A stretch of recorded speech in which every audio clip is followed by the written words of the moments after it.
सभी लोग यदि इस विधि से अभ्यास करें, मन नहीं लगता है तो भाई, जैसे अगर पहले ही दिन कोई गाड़ी में बैठते से ही आदमी सीधा एक्सीलेटर लगाकर 5वें 6ठे गियर में गाड़ी तो दौड़ाता नहीं है ना, पहले तो अभ्यास ही सीखेगा। तो जैसे आप वाहन का अभ्यास हो जाता है और आप उसमें सिद्ध हो जाते हो, ऐसे ही ध्यान में भी आप सिद्ध हो सकते हो, परंतु उसका अभ्यास करना पड़ेगा। अभ्यासेन तु कौन्तेय वैराग्येन च गुह्यते। कहेंगे महाराज इसमें कैसा अभ्यास करना चाहिए, तो भाई इसमें दिया हुआ है कि जो है समम काय शिरो ग्रीवम, जो अपनी काया है और ग्रीवा है, जिसको ग्रीवा कहते हैं, है ना, ऐसा सीधी सम होना चाहिए। तो ऐसा नहीं ऐसा टेढ़ी हो नीचे गर्दन हो, ऐसा नहीं, सीधा एकदम बैठ जाओ। कहेंगे महाराज कौन से आसन में बैठना चाहिए, पाद पश्चिमोत्तानासन में बैठे, गोरक्षासन में बैठे हैं, सिद्धासन में बैठे कि पद्मासन में बैठे। बोले यहाँ पर उसको आसन नहीं कहते, इन आसनों का योग से कुछ भी संबंध नहीं है। आज मेरी तरफ से ये बात स्पष्ट रूप से समझ लो, और किसी को इस विषय में संदेह हो तो वो फिर मेरे से चर्चा करे। आसन का सीधा सीधा पतंजलि योग सूत्र में अर्थ है स्थिर सुखम आसनम। स्थिर बैठने को आसन कहते हैं, सुखपूर्वक बैठने को आसन कहते हैं। जिस अवस्था में आप स्थिर बैठ जाओगे और सुखपूर्वक बैठ जाओगे, वही आसन आपका आसन है। फिर आप वो चाहे तो सोफा पे बैठ जाओ, चाहे अपना कुशासन रख के बैठ जाओ, चाहे आप पद्मासन लगाकर बैठ जाओ, चाहे सिद्धासन लगाकर बैठ जाओ, किसी भी अवस्था में, परंतु समम उसमें दिया है कि समम काय शिरो ग्रीवम। तो सिर, ग्रीवा और जो हमारी काया, ये तीनों बिल्कुल एक लाइन में होना चाहिए। और धारयन अचलम स्थिर, ये सूत्र है। अब इतनी बड़ी भगवत गीता स्वयं भगवान बता रहे तुम लोगों को कि देखो कैसे साधना करना चाहिए, और तुम साधना विधि खोजने के लिए दुनिया भर के मेडिटेशन कैंप करते रहते हो। लोग जो है मूर्ख बनते रहते हैं। जो लोग मेडिटेशन कैंप करवाए उनको पूछो तुमको समाधि हो गई, योगी बन गए, पता चला वो तो अभी यम नियम ही नहीं जानते। तो आज कलयुग का ऐसा दुष्प्रभाव है, तमस युग का ऐसा दुष्प्रभाव है कि अधर्मी जो है वो धार्मिक बन के बैठा हुआ है तुम लोगों को छलने के लिए। बचने का एक ही उपाय है, भगवान की शरण आ जाओ। भगवान की शरण आने का अर्थ, भगवान ने जो ज्ञान दिया है उसकी शरण में आ जाओ, उसको अपने हृदय में धारण कर लो, उसके अनुसार आचरण करो। सीधी सी बात, कोई घुमा फिराव नहीं। तो तस्मात् शास्त्रम प्रमाणम, भगवान कहते हैं ज्ञात्वा शास्त्र विधानोक्तम कार्यम कर तुम यार से, बस शास्त्र जो कहे वो करो। और संप्रेक्ष नासिकाग्रम, और नासिकाग्र पर आप अपना ध्यान लगाओ। चाहे तो अपना दो तरह का ध्यान होता है, एक अंतर्ध्यान, बहिर्मुख ध्यान। तो यदि आप अर्ध उन्मिलित नेत्र रखेंगे तो आप यहाँ पर भी ध्यान दे सकते हैं नासिकाग्र पर। और यदि आंतरिक ध्यान करना चाहते हैं प्रथम अभ्यास में, तो बाह्य ध्यान करना चाहिए, उसको धारणा कहते हैं, जो एकदम ध्यान सिद्ध होता नहीं है। और फिर उसके बाद आप अभ्यास करते करते भीतर भी ध्यान होने लग जाएगा। उस समय में भीतर में भी जब आंख बंद करोगे तो आपका जो ध्यान है उस समय नासिकाग्र पर ही होना चाहिए, मानसिक रूप से। फिर जब अच्छा अभ्यास हो जाए तो आज्ञा चक्र में स्थिर कर दो। और यदि तुम्हारा सौभाग्य हुआ और कोई ऐसे तुमको गुरु मिल गए जो सिद्ध पुरुष हो, और सिद्ध का अर्थ होता है जिसने स्वयं साधना की हो। जैसे सिद्ध कौन है भैया, गाड़ी चलानी तुमको सीखना है तो सिद्ध कौन है, बोले जिसको गाड़ी चलाना आती हो, जो गाड़ी चलाने में पारंगत हो, जो दूसरों को सिखा सकता हो, दूसरों को सिखाता हुआ पाएगा जब स्वयं चलाना जानता हो। तो जिसने ध्यान में सिद्धता प्राप्त कर ली, जिसने ध्यान का अभ्यास किया, ऐसे सिद्ध महापुरुषों में एक सामर्थ्य होता है, सूक्ष्म रूप से उनमें सामर्थ्य जाता है। वो यदि स्पर्श कर ले, वो यदि दृष्टिपात मात्र से संकल्प कर दे, अथवा तुम्हारे सिर पर हाथ भी रख ले, स्पर्श भी कर दे, किसी तुम्हारे आज्ञा चक्र को स्पर्श कर दे, तो तुम्हारी जो अधोमुखी ऊर्जा है वो ऊर्ध्वगामी होने लग जाती है। बस यही सिद्ध पुरुष का लक्षण है और यही गुरु का लक्षण है। इसके बाद जितने भी लोग हैं गुरु के नाम पर, सदगुरु के नाम पर, सब पाखंडी है। एकदम नोट करके रख लो हृदय में। जिसमें ये सामर्थ्य हो कि पात्र यदि शिष्य हो और वो तुम्हें अगर स्पर्श कर दे और तुम्हारी जो अंतर्मुखी ऊर्जा को, अधोमुखी ऊर्जा को जो जागृत कर दे और ऊर्ध्वगामी कर दे अपने स्पर्श से, दृष्टि से, संकल्प से, शब्द से। जैसे किसी महापुरुष का यदि सत्संग सुनते समय आपका मन प्राण बुद्धि ऊर्ध्वगामी होने लग जाए तो समझ लो भैया महाराज ये तो साक्षात शिव ही है, सीधा दंडवत कर लो। यस्य दर्शन मात्रेण मनस्यात् प्रसन्नता स्वयं भूया धृति शांति सब भवेत परम गुरु। और बाकी इसके बाद जितने भी गुरु के नाम पर है सब घंटाल है। कोई गुरु इसमें कुछ नहीं है। कोई दर्शनाचार्य हो सकता है, कोई प्रवचनाचार्य हो सकता है, कोई पूर्णाचार्य हो सकता है, कोई शिक्षक हो सकता है, परंतु गुरु नहीं हो सकता। क्यों? क्योंकि गुरु का अर्थ सीधा सीधा होता है, गुरु मतलब अर्थात सीधा साक्षात परब्रह्म। और परब्रह्म में तीन जो पांच जो है शक्तियां होती है, सृष्टि, स्थिति और संहार, ये तीन हो गया, और निग्रह और अनुग्रह। इसीलिए भगवान शिव जी में सामर्थ्य होते, इसलिए भगवान को पंचवक्त्रम त्रिनेत्रम कहा जाता है। तो पंचवक्त्रम क्यों होते हैं? तो इन्हीं पांच जो शक्तियों का प्रतीक है, उनके पांच।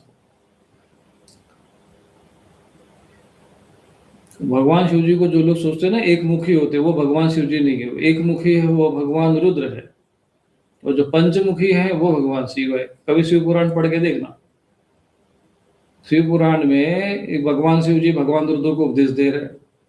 कोई लोगों को कंफ्यूजन हो जाता है कि भाई ये भगवान शिव जी ही शिव जी को कैसे उपदेश दे रहे हैं। भाई एक शिव जी और शिव और रुद्र में अंतर होता है। तो रुद्र ये देवता है, तो शिव जो है साक्षात पर ब्रह्म स्वरूप में है।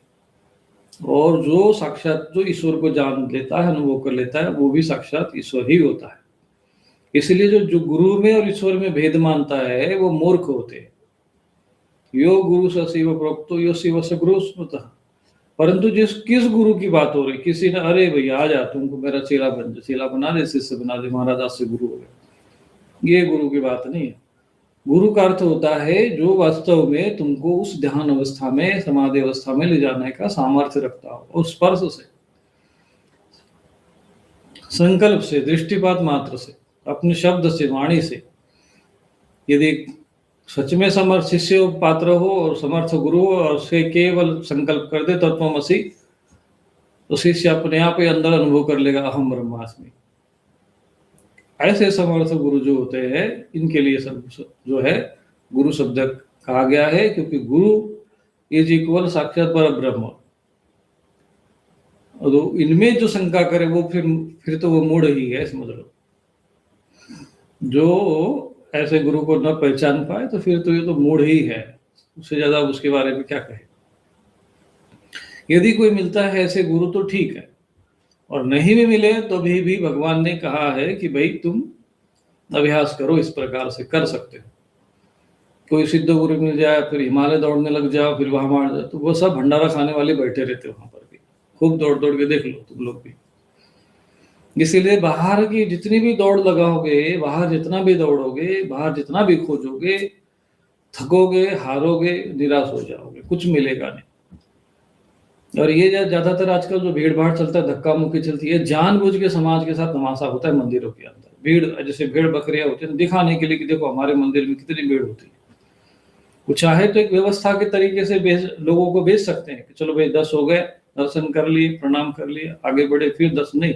वो जानबूझ के ऐसा करते हैं, भीड़ को इकट्ठा करेंगे और फिर भेड़ बकरी की तरफ छोड़ देंगे, ताकि लोगों में संदेश जाए कि हमारे इस फलाने मंदिर में बहुत भीड़ आती है। भीड़ का उद्देश्य सीधा उद्देश्य होता है चढ़ावा।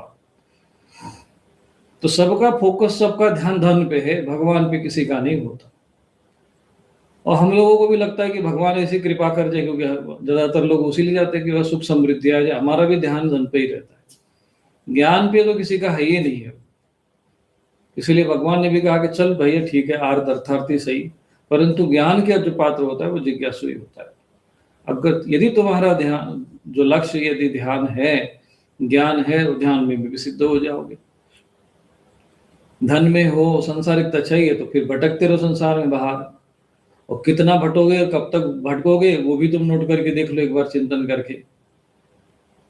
अब कितने जन्म तक भटकना है वो भी सोच के रख लो। कुछ है नहीं, बस केवल अपने जीवन को व्यर्थ नष्ट करने के सिवाय कुछ हाथ में नहीं आता।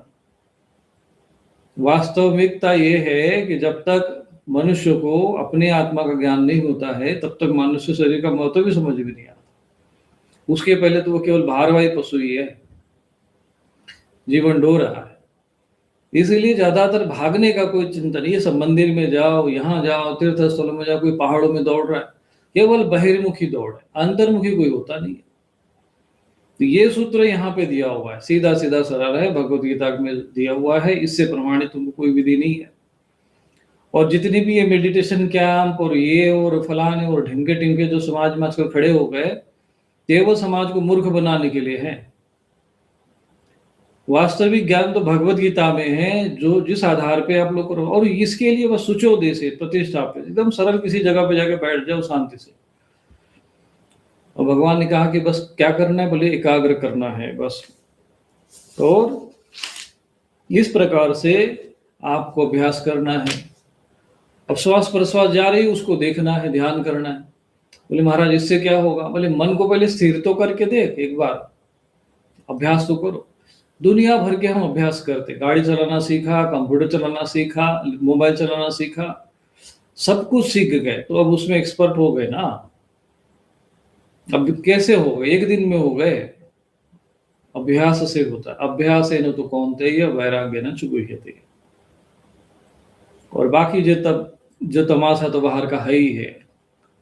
वास्तविक जो साधक है उसको इन सब चीजों से बचकर एकमात्र ईश्वर की प्रति जो एक आस्था है, प्रेम है, उसका वास्तविक जो उसको प्राप्त करने का जो मार्ग है, वो है योग अभ्यास, जो यहाँ है। और जो आजकल योग अभ्यास के नाम पर जो दुनिया भर के आसन प्राणायाम, तो वो सब योग कुछ नहीं है। वो सब ऐसे ही एक नया छद्म रूप में योग खड़ा कर दिया गया, वो हठ योगियों के लिए है। उसका पतंजलि योग सूत्र से और पतंजलि मुनि से कोई संबंध नहीं है। योग दर्शन में वो आता ही नहीं है विषय। अब लोगों को ये बात सुनकर तो बहुत झटका लगेगा, क्योंकि वही चीज सुने हैं, वही चीज देखे, वही सब समाज में हो रहा है। तो समाज में क्या है कि कितने लोग हैं जो तुमको भगवत गीता सुनाते हैं। तुमको जब पता है कि भगवत गीता वो धर्म ग्रंथ है जिस पर शपथ लेकर तो जो हमारा संविधान भी उसको स्वीकार करता है, उस भगवत गीता को घर में तुम लाल कपड़े में बांध कर रख देते। उसको पढ़ने का कभी अवसर, कभी विचार किया, कभी चिंतन आया? और किसी ने सुनाने का प्रयत्न भी नहीं किया, वो सुनाएगा भी नहीं, क्योंकि तुमको जो भगवत गीता सुनाने के बाद कोई उनको दक्षिणा थोड़ी देगा। वो तो जब तक वो सब बाहर की नाटकबाजी नहीं करेंगे कि आज रुक्मिणी का विवाह है तो आज इसका विवाह है, तो कैसे चढ़ावा चढ़ेगा? आप यदि विचार करो, चिंतन करो, ये मेरा एक कटु वचन समझ लेना कि आज धर्म के नाम पर केवल और केवल धन के अतिरिक्त कोई चिंतन उनके मन मस्तिष्क में नहीं है किसी के लिए। और इसीलिए वो भगवत गीता नहीं सुना सकते, वो महाभारत नहीं सुना सकते आपको, क्योंकि ज्ञान जो है वो इन सबसे परे है, इनसे ऊपर की चीजें हैं। परंतु जो है, जो सत्य है वो सत्य है, जो धर्म है सो धर्म है। अब स्वीकार करो तो ठीक, न स्वीकार करो तो भी ठीक। ज्ञान तो अपनी जगह ही रहेगा। और ज्ञान के उपासक जो है, आज से तो है नहीं, अनादिकाल से है। जिसको भूख लगेगी वो भोजन खोजेगा ही खोजेगा, जिसको ज्ञान की पिपासा होगी वो कभी न कभी खोजेगा। उनके लिए भगवत गीता आज भी शाश्वत सत्य बनकर आप लोगों के समक्ष है।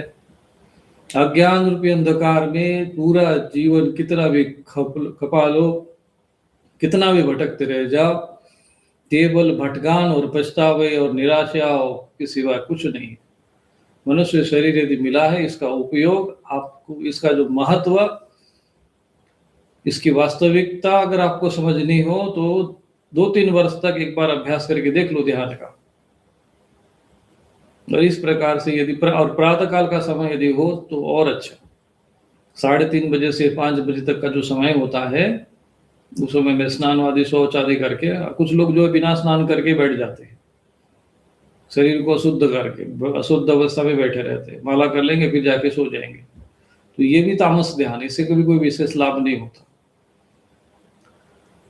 जब आप प्रातः काल उठ गए तो पहले अपने शरीर को आंतरिक और बाह्य रूप से शुद्ध करिए और उसके बाद फिर ध्यान में बैठिए, क्योंकि तब उसके बिना आपका प्राण ऊपर जो है सात्विक रूप से प्राण ऊपर नहीं चढ़ेगा, वो नीचे ही अधोगामी रहेगा। जब तक प्राण ऊर्जा ऊर्ध्वगामी नहीं होगी तब तक आपको ध्यान का अनुभव नहीं होगा।